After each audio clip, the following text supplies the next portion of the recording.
नमस्कार। एक बार फिर से आप सभी का बहुत बहुत स्वागत है परीक्षा वर्ल्ड के इस यूट्यूब चैनल में।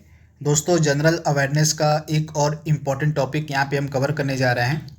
इस टॉपिक का नाम है जलवायु परिवर्तन और पर्यावरण। इस टॉपिक से जुड़ी जो भी इम्पॉर्टेंट MCQs बन सकते हैं, जो आपके PET की परीक्षा के लिए महत्वपूर्ण हो सकते हैं, उनको आज के इस वीडियो में हम कवर करने वाले हैं। आपके एग्ज़ाम के लिए यह वीडियो काफ़ी ज़्यादा महत्वपूर्ण है, तो इस वीडियो को बिल्कुल लास्ट तक जरूर देखिएगा। तो चलिए वीडियो को स्टार्ट करते हैं। सबसे पहला प्रश्न आपके स्क्रीन पर है। आपको बताना है कि ग्लोबल वार्मिंग यानी कि वैश्विक तापन से क्या तात्पर्य इसमें से है। दिए गए ऑप्शंस के अनुसार आपको राइट आंसर बताना है। ग्लोबल वार्मिंग क्या है? तो राइट आंसर आपका क्या हो जाएगा? ऑप्शन सी वाला बिल्कुल सही हो जाएगा। पृथ्वी के वायुमंडल और उसके महासागरों के औसत तापमान वृद्धि को ही हम ग्लोबल वार्मिंग के नाम से जानते हैं। तो ऑप्शन जो आपका सी है यहाँ पे बिल्कुल सही हो जाएगा। आप इसे याद कर लीजिएगा। अगला प्रश्न आपके सामने है। वैश्विक तापमान बढ़ाने के लिए इसमें से कौन सी गैस जिम्मेदार मानी जाती है? काफ़ी महत्वपूर्ण प्रश्न है। ग्लोबल वार्मिंग को बढ़ाने के लिए इसमें से कौन सी गैस जिम्मेदार है, प्रमुख कारण बनती है ग्लोबल वार्मिंग का? तो इसमें से ग्लोबल वार्मिंग के लिए सबसे प्रमुख गैस कौन सी है? तो राइट आंसर आपका क्या हो जाएगा? Carbon dioxide. ऑप्शन बी आप याद कर लीजिएगा। कार्बन डाइऑक्साइड जो गैस है, यह ग्लोबल वार्मिंग के लिए सबसे ज़्यादा जिम्मेदार गैस मानी जाती है। तो इसके बारे में आप याद रखिएगा। ऑप्शन आपका बी यहाँ पे बिल्कुल सही हो जाएगा। इसके अलावा जो ग्लोबल वार्मिंग है, इसका इफेक्ट क्या पड़ता है हमारे पर्यावरण पे? ग्लोबल वार्मिंग के चलते जो सी लेवल है दिन प्रतिदिन बढ़ रहा है। आप देख पा रहे होंगे सी लेवल जो है दिन प्रतिदिन बढ़ रहा है इसी ग्लोबल वार्मिंग के चलते। इसके अलावा वर्षा देख रहे हैं कभी ज़्यादा होती है, कभी कम होती है, कभी कभी होती नहीं है। तो वर्षा के प्रतिरूप में भी जो चेंज है ये ग्लोबल वार्मिंग के कारण ही आया है। इसके अलावा ग्लेशियर जो देख रहे हैं आप, लगातार ग्लेशियर पिघल रहे हैं, जिसके चलते सी लेवल जो है समुद्र का लगातार बढ़ रहा है। इसके अलावा जो प्रवाल भित्ति होती हैं और इनका भी जो है नाश ग्लोबल वार्मिंग के कारण ही हो रहा है। तो ये सारी इम्पॉर्टेंट घटनाएं हैं जो ग्लोबल वार्मिंग के चलते हो रही हैं, जिनका दुष्प्रभाव पृथ्वी पर पड़ रहा है और जिससे मानव जाति धीरे धीरे खतरे में जा रही है। तो सी लेवल बढ़ेगा तो जाहिर सी बात है समुद्र के किनारे बसे हुए जो तटीय इलाके हैं वे डूब जाएंगे पूरी तरह से। तो इसको रोकने के लिए बहुत सारे प्रयास भी किए जा रहे हैं, तो उनको आगे हम देखेंगे प्रश्न के माध्यम से। तो ये सभी चीज़ें आप याद रखिए, ग्लोबल वार्मिंग के कारण क्या क्या इफेक्ट हो रहा है। तो ग्लेशियर्स आपके पिघल रहे हैं। ग्लेशियर के पिघलने के कारण जो है जो सी लेवल है वह लगातार बढ़ रहा है। इसके अलावा वर्षा के जो प्रारूप हैं उसमें परिवर्तन देखने को मिल रहा है। आप नोटिस कर रहे होंगे कि वर्षा अब बहुत ही कम हो रही है। हो भी रही है तो सभी जगह एक सामान्य वर्षा नहीं हो रही है। कभी 1 किलोमीटर दूरी पे वर्षा हो रही है तो दूसरे जगह पर नहीं हो रही है। तो थोड़ी थोड़ी जगह पर गैप हो जा रहा है वर्षा के माध्यम। मान लीजिए आज यहाँ पे 1 किलोमीटर के दायरे में ही वर्षा में अनिश्चितता देखने को मिल रही है। तो ये सभी किसके कारण हो रहा है? तो ये सभी आपके ग्लोबल वार्मिंग के ही कारण हो रहा है। इसके अलावा प्रवाल भित्ति जो होते हैं, प्रवाल भित्ति का भी नाश ग्लोबल वार्मिंग के ही कारण हो रहा है। तो इसके बारे में आप याद देखिएगा। तथा ग्लोबल वार्मिंग के लिए जो सबसे ज़्यादा जिम्मेदार गैस है वो मानी जाती है आपकी कार्बन डाइऑक्साइड, यानी कि ऑप्शन आपका बी यहाँ पे बिल्कुल सही हो जाएगा। इम्पॉर्टेंट है। इसके अलावा ग्लोबल वार्मिंग के लिए आपकी ग्रीन हाउस गैसें भी बहुत ज़्यादा जिम्मेदार हैं। तो ग्रीन हाउस गैसें कौन कौन सी होती हैं, इनके बारे में हम आगे के क्वेश्चंस में बात करेंगे कि ग्रीन हाउस गैसें कौन कौन सी होती हैं। अगला प्रश्न आपके सामने है। और UNFCCC से मतलब क्या है? काफ़ी इंपॉर्टेंट ये प्रश्न है। तो इसका मतलब होता है United Nations framework convention on climate change, इसको हम बोलते हैं। यानी कि ऑप्शन आपका बी यहाँ पे बिल्कुल सही हो जाएगा। United Nations framework convention on climate change के नाम से इसको जाना जाता है। तो इसके बारे में आप याद रखिएगा। ऑप्शन आपका बी यहाँ पे बिल्कुल सही हो जाएगा। अब यह है क्या? तो पूरी जानकारी यहाँ पे अपलोड की गई है, देख लीजिए। यहाँ पे यह एक अंतर्राष्ट्रीय संधि है। क्या है? तो यह एक अंतर्राष्ट्रीय संधि है जिसका उद्देश्य वायुमंडल में ग्रीन हाउस गैसों के उत्सर्जन को नियंत्रित करना है। यानी कि यह एक प्रकार की अंतर्राष्ट्रीय संधि है। यह जो समझौता था जून 1992 में पृथ्वी सम्मेलन के दौरान किया गया था। आपको पता होगा जो पृथ्वी सम्मेलन था, जो अर्थ समिट थी, यह 1992 में की गई थी। तो इसी अर्थ समिट के दौरान ही इसको उजागर किया गया था UNFCCC को। तो इसके बारे में आप याद रखिएगा। और इसको जो है लागू किया गया था 21 मार्च 1994 को। तो ये दोनों डेट आपके लिए इंपॉर्टेंट है। 1992 में पृथ्वी सम्मेलन के दौरान इसका गठन किया गया और लागू कब हुआ ये, तो 21 मार्च 1994 को यह लागू हुआ। UNFCCC की जो वार्षिक बैठक होती है उसको कॉन्फ्रेंस ऑफ पार्टी यानी कि कॉप के नाम से भी जानते हैं। हाल ही में इसकी बैठक हुई थी COP26, आपको पता होगा। और स्कॉटलैंड के ग्लासगो शहर में COP26 हुआ था। और अगला वाला जो COP27 होगा यह मिस्र के शर्म एल शेख शहर में होगा। तो ये चीज़ें बस आप याद रखिएगा, इंपॉर्टेंट है, आपसे एग्जाम में पूछी जा सकती हैं ये सारी चीज़ें।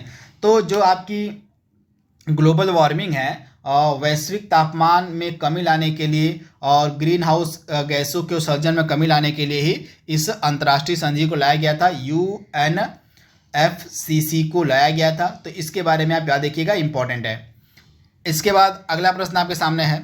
तो जो मैंने आपको बताया है, संयुक्त राष्ट्र जलवायु परिवर्तन सम्मेलन COP26 का आयोजन ही पूछ लिया गया यहाँ पे। तो COP26 का आयोजन आपका किया गया था स्कॉटलैंड के ग्लासगो शहर में, यानी कि ऑप्शन आपका बी यहाँ पे बिल्कुल सही हो जाएगा। इसके बाद COP27 आपका होगा मिस्र के शर्म अल शेख शहर में। तो इसके बारे में भी आप याद रखिएगा, इंपॉर्टेंट है। इसका चाहे तो आप स्क्रीनशॉट ले सकते हैं। अगला प्रश्न है, निम्नलिखित में से कौन सी एक ग्रीन हाउस गैस नहीं है। इसमें से ग्रीन हाउस गैस कौन सी नहीं है आपसे पूछा जा रहा है। काफ़ी महत्वपूर्ण प्रश्न आपके एग्जाम के लिए है। तो इसमें क्या हो जाएगा, ग्रीन हाउस गैस आपकी इसमें से कौन सी नहीं है। तो देख लेते हैं, जलवाष्प आपकी ग्रीन हाउस गैस है, मीथेन आपकी ग्रीन हाउस गैस है, ओजोन आपकी ग्रीन हाउस गैस है, लेकिन कार्बन मोनोऑक्साइड आपकी ग्रीन हाउस गैस नहीं है। तो राइट आंसर आपका क्या हो जाएगा, कार्बन मोनोऑक्साइड आपकी ग्रीन हाउस गैस नहीं है। तो ग्रीन हाउस गैसें कौन कौन सी हैं, और जलवाष्प हो गया, मीथेन हो गया, ओजोन हो गया, इसके अलावा CO2 यानी कि कार्बन डाइऑक्साइड हो गया। इसके अलावा आपका नाइट्रस ऑक्साइड भी आपका ग्रीन हाउस गैस का ही एग्जाम्पल है। तो फिलहाल ये 5 गैसें याद रखिए, जलवाष्प, carbon dioxide, methane, ozone, nitrous oxide, ये आपकी ग्रीन हाउस गैसों के एग्जाम्पल हैं। तो इनके बारे में आपको याद रखना है, काफ़ी ज़्यादा ये महत्वपूर्ण आपका प्रश्न है। तथा ग्रीन हाउस गैसों के कारण ही जो है आपकी जो ग्लोबल वार्मिंग है वह हो रही है, बढ़ रही है। तो इसके बारे में आपको याद रखना है, यानी कि हमारे वायुमंडल में जो तापमान में वृद्धि हो रही है दिन प्रतिदिन, वह किसके कारण हो रही है, तो ग्रीन हाउस गैसों के वृद्धि के कारण ही ग्लोबल वार्मिंग दिन प्रतिदिन बढ़ रही है। तो जो ग्रीन हाउस गैसें होती हैं वे ग्लोबल वार्मिंग के लिए जिम्मेदार मानी जाती हैं। तो इसके बारे में आपको याद रखना है, इंपॉर्टेंट है। और निम्नलिखित में से कौन सी पराबैंगनी किरणें सबसे ज़्यादा खतरनाक होती हैं। इसमें से कौन सी जो पराबैंगनी किरणें हैं वह सबसे ज़्यादा खतरनाक मानी गई हैं, आपसे पूछा जा रहा है। फटाक से इसका जवाब देने की कोशिश कीजिए कि इसमें से कौन सी जो पराबैंगनी किरणें हैं वह सबसे ज़्यादा खतरनाक होती हैं। काफ़ी ज़्यादा महत्वपूर्ण प्रश्न है और इस प्रश्न के आंसर में थोड़ा सा कन्फ्यूजन है, तो अभी के लिए इसको यहाँ पे रोकते हैं। इस प्रश्न का जो आंसर मैं आपको पिन कर दूंगा कमेंट बॉक्स में, तो इसको आप देख लीजिएगा। अगला प्रश्न आपके सामने है और यहाँ पे आप देख लीजिए, जो मैंने आपको बताया था ग्रीन हाउस गैसें कौन कौन सी हैं, और जलवाष्प, carbon dioxide, methane, nitrous oxide और इसके अलावा ओजोन, ये आपकी इंपॉर्टेंट ग्रीन हाउस गैसें हैं। तो इनके बारे में आप याद देखिएगा। इसके अलावा इसमें से जो आपकी मीथेन ग्रीन हाउस गैस है, जिसको हम CH4 के नाम से जानते हैं, इसका उत्सर्जन किस माध्यम से होता है, तो मीथेन का जो उत्सर्जन है प्राकृतिक रूप से भी होता है और मानव जनित रूप से भी होता है। तो प्राकृतिक रूप से कैसे होता है, तो दलदली भूमि जो हो गई, इससे आपका जो मीथेन गैस है वह उत्पन्न होती है। धान के खेत से जो है मीथेन गैस उत्पन्न होती है। इसके अलावा जो जानवरों की जुगाली है, इससे भी जो है मीथेन गैस का उत्सर्जन होता है। तो इसके बारे में आप याद रखिएगा। अगला प्रश्न है, इसमें से कौन सी ग्रीन हाउस गैस है जो वायुमंडल में सबसे अधिक मात्रा में उपस्थित है। तो सबसे अधिक मात्रा में वायुमंडल में कौन सी ग्रीन हाउस गैस आपको मिलेगी, तो कार्बन डाइऑक्साइड मिलेगी, यानी कि ऑप्शन आपका सी यहाँ पे बिल्कुल सही है। Green house gas carbon dioxide हो जाएगी। विश्व पर्यावरण दिवस 2022 की थीम यहाँ पे मतलब दिवस कब मनाया गया था, आपसे पूछा जा रहा है। तो 5 जून को जो है वर्ल्ड इन्वायरमेंट डे को मनाया जाता है। तो इसके बारे में आप याद रखिएगा, 5 जून को जो है वर्ल्ड इन्वायरमेंट डे को सेलिब्रेट किया जाता है, मनाया जाता है। तथा इस वर्ष की इसकी थीम क्या रखी गई थी, काफ़ी महत्वपूर्ण है। तो 2022 की इसकी थीम रखी गई थी आपकी ओनली वन अर्थ, इसके बारे में आप याद रखिएगा। 2022 की इसकी क्या थीम थी, तो ओनली वन अर्थ जो है इसकी थीम रखी गई थी।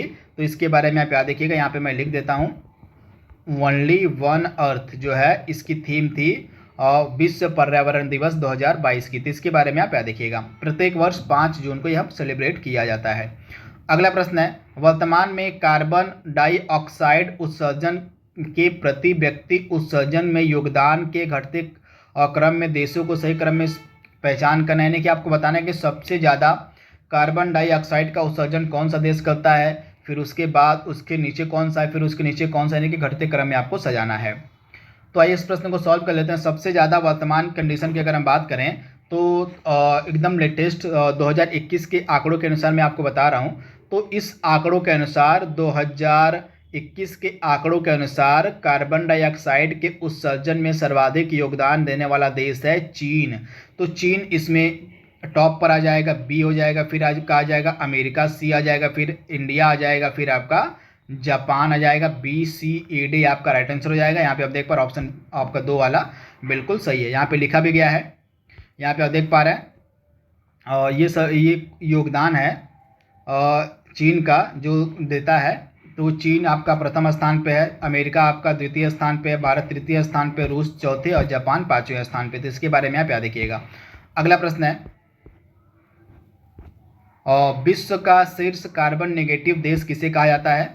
तो कार्बन नेगेटिव देश हम किसे कहते हैं, काफ़ी महत्वपूर्ण यह प्रश्न है कि कार्बन नेगेटिव जो देश है किसे माना जाता है, किसे कहा जाता है।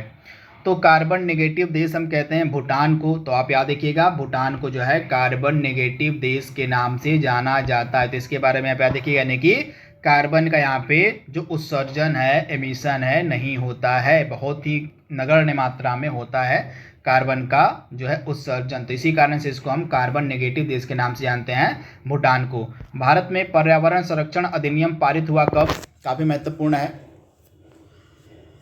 तो इसको हम छाता विधान के नाम से भी जानते हैं, आप याद रखिएगा। इसको हम छाता विधान या अम्ब्रेला एक्ट भी कहते हैं। इसको हम छाता विधान या अम्ब्रेला एक्ट के नाम से भी जानते हैं। तो यह अधिनियम कब आया था, 1986 में आया था आपका पर्यावरण संरक्षण अधिनियम। तो इसके बारे में आपको याद रखना, 1986 का यह अधिनियम है।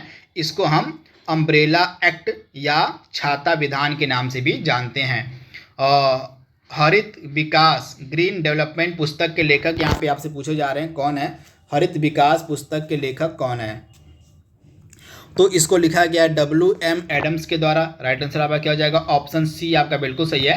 WM एडम्स के द्वारा इस पुस्तक को लिखा गया है। तो राइट आंसर ऑप्शन सी आपका बिल्कुल सही है। और भारतीय पर्यावरण अभियांत्रिकी शोध संस्थान नीरी, जिसको हम बोलते हैं, यह कहाँ पर स्थित है। तो नीरी आपको मिलेगा नागपुर में। ऑप्शन आपका बी यहाँ पे बिल्कुल सही हो जाएगा, नागपुर में नीरी आपको मिलेगा।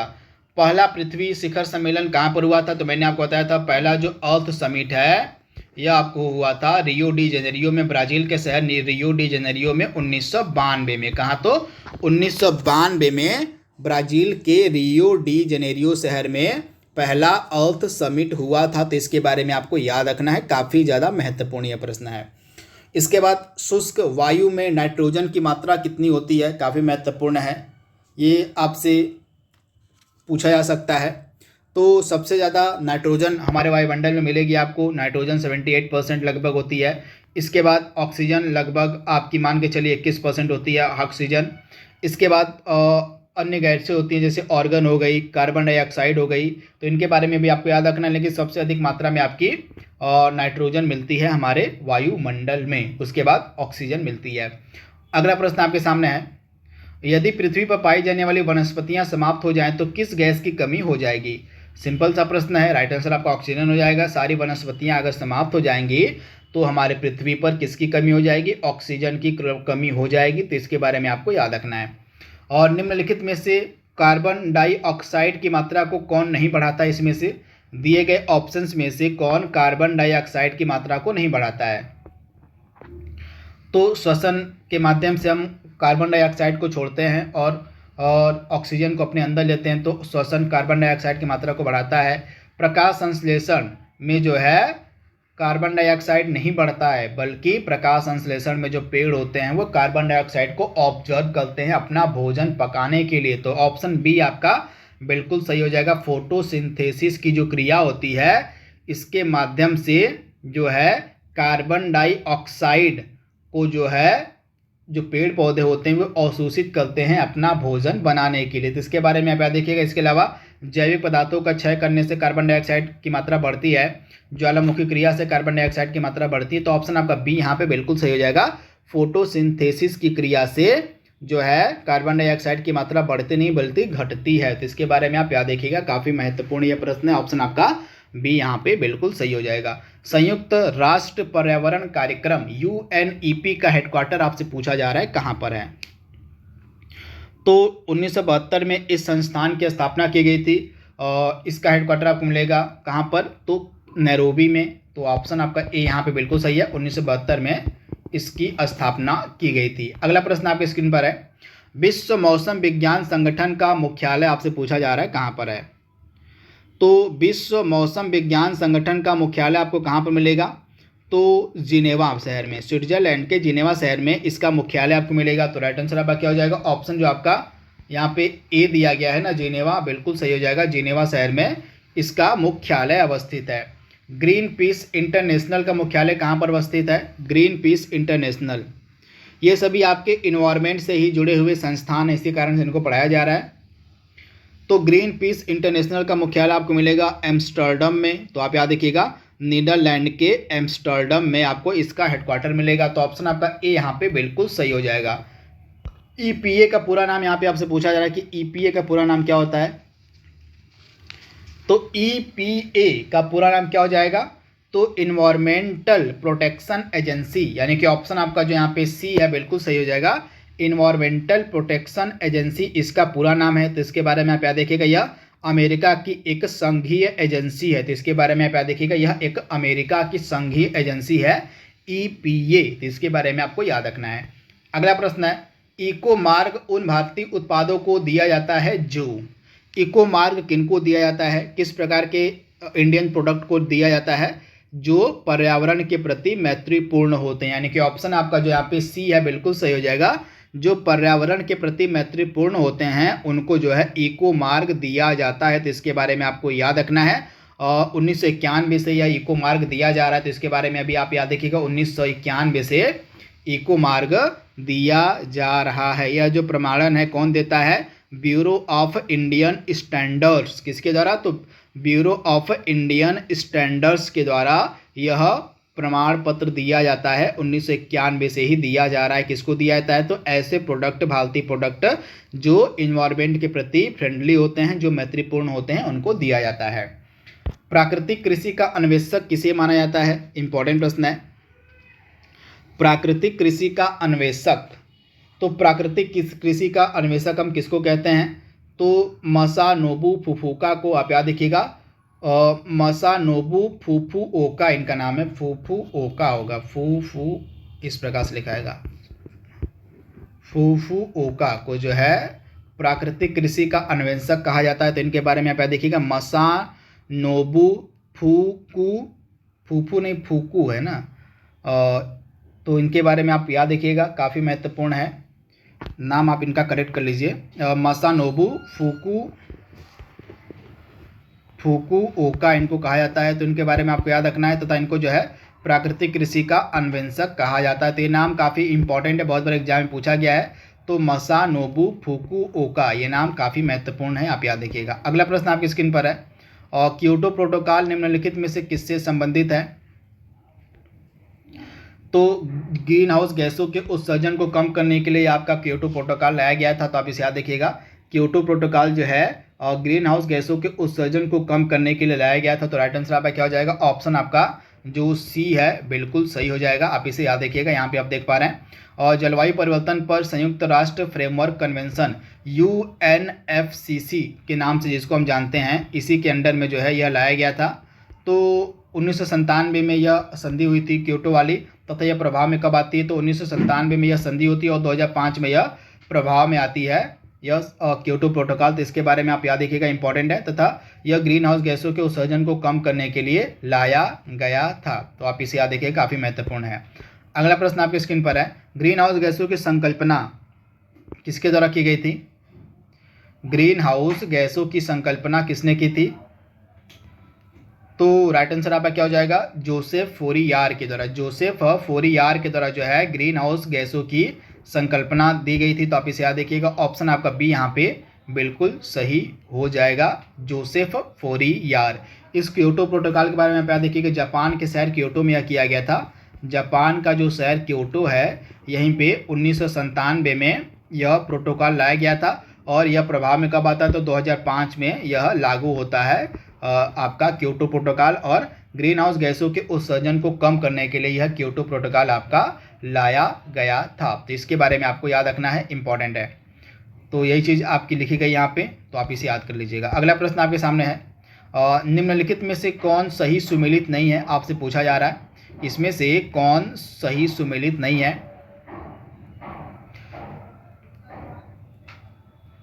तो इसमें से पहला वाला देख लेते हैं। प्रथम विश्व जलवायु सम्मेलन आपका 1979 में हुआ था, बिल्कुल सही है। इसके बाद आपका प्रथम पृथ्वी शिखर सम्मेलन को हम एजेंडा 21 के नाम से भी जानते हैं, तो यह भी आपका बिल्कुल सही है। तथा आपका जो प्रथम पृथ्वी शिखर सम्मेलन था, यह कब हुआ था? 1992 में हुआ था, तो इसके बारे में आप याद रखिएगा, काफ़ी महत्वपूर्ण है। इसके बाद पृथ्वी शिखर सम्मेलन +5 आपका हुआ था, यानी कि पहला वाला आपका हुआ था 1992 में, +5 कर दीजिए तो आपका हो जाएगा 97 में, तो आपका सी वाला बिल्कुल सही है। और कार्बन व्यापार की जो अवधारणा थी, मॉन्ट्रियल प्रोटोकॉल से लाई गई थी, जो कि बिल्कुल ही गलत है। मॉन्ट्रियल प्रोटोकॉल तो आपका ओजोन लेयर के संरक्षण से रिलेटेड है, तो कार्बन व्यापार की जो अवधारणा थी आपकी क्योटो प्रोटोकॉल से लाई गई थी, तो इसके बारे में आपको याद रखना है, क्योटो प्रोटोकॉल, यानी कि ऑप्शन आपका डी यहाँ पे सुमेलित नहीं होगा। कार्बन व्यापार का आपका हो जाएगा क्योटो प्रोटोकॉल। वहीं मॉन्ट्रियल प्रोटोकॉल का संबंध किससे है? तो मॉन्ट्रियल प्रोटोकॉल का संबंध है ओजोन लेयर के संरक्षण से, तो इसके बारे में आप याद रखिएगा। इसमें से कौन सी गैस जो है ग्लोबल वार्मिंग के लिए सबसे ज़्यादा जिम्मेदार मानी जाती है?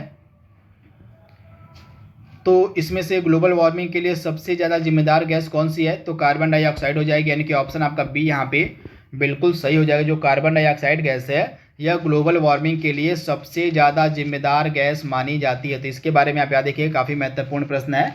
ग्लोबल वार्मिंग के लिए जो सबसे ज़्यादा जिम्मेदार गैस है, यह मानी जाती है आपकी कार्बन डाइऑक्साइड, तो काफ़ी महत्वपूर्ण है। इसके बारे में आपको याद रखना है, मैंने आपको बता भी दिया था और इसके बारे में। अगला प्रश्न आपकी स्क्रीन पर है, और जुगाली करने वाले पशुओं से जिन गैसों का निस्सरण होता है, वह कौन सी गैसें हैं? तो जो जुगाली करने वाले पशु होते हैं, उनसे कौन सी गैस निकलती है? तो मीथेन गैस निकलती है। तो आप याद रखिएगा, जुगाली करने वाले पशुओं से कौन सी गैस निकलती है? तो मीथेन गैस निकलती है, तो इसके बारे में आप याद रखिएगा, इम्पॉर्टेंट है। तो मीथेन गैस आपका राइट आंसर रहेगा। जो मीथेन गैस है जुगाली करने वाले पशुओं से निकलती है। इसके अलावा धान के खेत हो गए, इसके अलावा आपकी जो दलदल भूमि हो गई, उनसे भी मीथेन गैस निकलती है। तथा ये जो मीथेन गैस है एक इम्पॉर्टेंट ग्रीन हाउस गैस है, तो इसके बारे में आप याद रखिए, ग्रीन हाउस गैस यह है मीथेन। ओजोन परत मुख्यतः कहाँ अवस्थित है? तो ओजोन लेयर कहाँ पर आपको मिलेगी? तो ओजोन लेयर आपको स्ट्रेटोस्फीयर में देखने को मिलती है, यानी कि समताप मंडल में देखने को मिलेगी आपको ओजोन लेयर, तो इसके बारे में आपको याद रखना है। जो ओजोन परत है, जो ओजोन लेयर है, आपको कहाँ देखने को मिलेगी? तो ओजोन लेयर आपको देखने को मिलेगी और समताप मंडल में, यानी कि आपके स्ट्रेटोस्फीयर में, तो इसके बारे में आपको याद रखना है। और इम्पॉर्टेंट प्रश्न है, बहुत बार एग्जाम में पूछा भी गया है। ओजोन बायोस्फीयर को बचाती है, किससे बचाती है? ओजोन जो है बायोस्फीयर को किससे बचाती है, आपको बताना है। तो ओजोन जो है बायोस्फीयर को अल्ट्रा वायलेट किरणों से बचाती है, पराबैंगनी किरणों से बचाती है, तो इसके बारे में आपको याद रखना है। अल्ट्रा वायलेट जो किरणें होती हैं, जो पराबैंगनी किरणें होती है, उनसे जो है ओजोन परत हमारी रक्षा करती है, तो इसके बारे में आपको याद रखना है। ऑप्शन आपका बी यहाँ पे बिल्कुल सही हो जाएगा। अगला प्रश्न आपके सामने है, सूर्य से आने वाली हानिकारक पराबैंगनी विकिरणों से क्या हो सकता है? तो सूर्य से आने वाले जो अल्ट्रा वायलेट रेज होती हैं, जो पराबैंगनी किरणें होती हैं, इनसे जो है त्वचा का कैंसर हो सकता है, यानी कि ऑप्शन आपका डी यहाँ पे बिल्कुल सही है। तो इसी पराबैंगनी किरणों से हमारी रक्षा करती है ओजोन लेयर, तो इसके बारे में आपको याद रखना है। ओजोन परत को सर्वाधिक नुकसान पहुँचाने वाले प्रदूषक कौन से हैं? तो ओजोन परत को सर्वाधिक नुकसान पहुंचाने वाला प्रदूषक कौन सा है? तो क्लोरोफ्लोरोकार्बन। तो इसके बारे में आपको याद रखना है, CFC जिसको हम बोलते हैं, क्लोरोफ्लोरोकार्बन जो है सबसे अधिक मात्रा में ओजोन लेयर को नुकसान पहुंचाता है। इसका जो प्रयोग है आपको मिल जाएगा, क्लोरोफ्लोरो जो गैस होती है आपको रेफ्रिजरेटर मिल जाएगी, एयर कंडीशनर मिल जाएगी, जो स्प्रे होता है ना स्प्रे में भी आपको CFC गैस मिल जाएगी। तो इसके बारे में आप याद रखिएगा। तथा यह सबसे ज़्यादा जो है हमारी ओजोन परत को नुकसान पहुंचाती है। तो इसका माध्यम क्या है, कहाँ कहाँ से निकलती है CFC गैस? तो रेफ्रिजरेटर से निकलती है, जो AC होते हैं, जो एयर कंडीशनर्स होते हैं, इनसे निकलती है। इसके अलावा जो स्प्रे होते हैं उनसे भी CFC गैस निकलती है। तो इसके बारे में आप याद रखिएगा। तो ओजोन परत के लिए सबसे ज़्यादा खतरनाक गैस है क्लोरोफ्लोरोकार्बन होती है। वहीं ग्लोबल वार्मिंग के लिए सबसे ज़्यादा हानिकारक गैस मानी गई थी CO2 कार्बन डाइऑक्साइड। तो दोनों के बारे में आपको याद रखना है। कार्बन डाइऑक्साइड जो ग्लोबल वार्मिंग के लिए सबसे ज़्यादा जिम्मेदार गैस मानी जाती है, और ओजोन परत के क्षरण के लिए जो सबसे ज़्यादा जिम्मेदार गैस है वो CFC गैस मानी जाती है, क्लोरोफ्लोरोकार्बन गैस मानी जाती है। तो इसके बारे में आप याद रखिएगा। इसी ओजोन परत के संरक्षण के लिए एक जो है प्रोटोकॉल किया गया था, जिसको हम बोलते हैं मॉन्ट्रियल प्रोटोकॉल। मॉन्ट्रियल आप याद रखिएगा।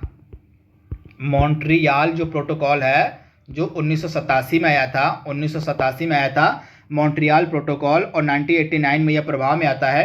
1987 में यह मॉन्ट्रियल प्रोटोकॉल आया था और 1989 में 2 वर्ष बाद यह प्रभाव में आता है। यह जो है आपके ओजोन लेयर के संरक्षण के लिए ही लाया गया था मॉन्ट्रियल प्रोटोकॉल। तो इसके बारे में आपको याद रखना है, इंपॉर्टेंट है, डायरेक्टली आपसे पूछा जा सकता है। तो 1987 में मॉन्ट्रियल प्रोटोकॉल आया था और 1989 में यह प्रभाव में आता है। ओजोन परत के संरक्षण से संबंधित आपका मॉन्ट्रियल प्रोटोकॉल। विश्व ओजोन दिवस कब मनाया जाता है? तो 16 सितंबर का दिन जो है हाल ही में सेलिब्रेट किया गया है विश्व ओजोन दिवस। तो इसके बारे में आप याद रखिएगा, 16 सितंबर को हम ओजोन दिवस के रूप में सेलिब्रेट करते हैं। तो इस तरह से जो भी इम्पोर्टेंट MCQs बन सकते थे आपकी जलवायु परिवर्तन और पर्यावरण से जुड़े हुए, उनको हमने यहाँ पे कंप्लीट कर लिया है। आई होप यह वीडियो आपको पसंद आएगा, आपके आने वाले एग्जाम के लिए फ़ायदेमंद होगा। तो इसी उम्मीद के साथ इस वीडियो को यहीं पर रोकते हैं। तब तक के लिए thank you, thanks for watching, thank you.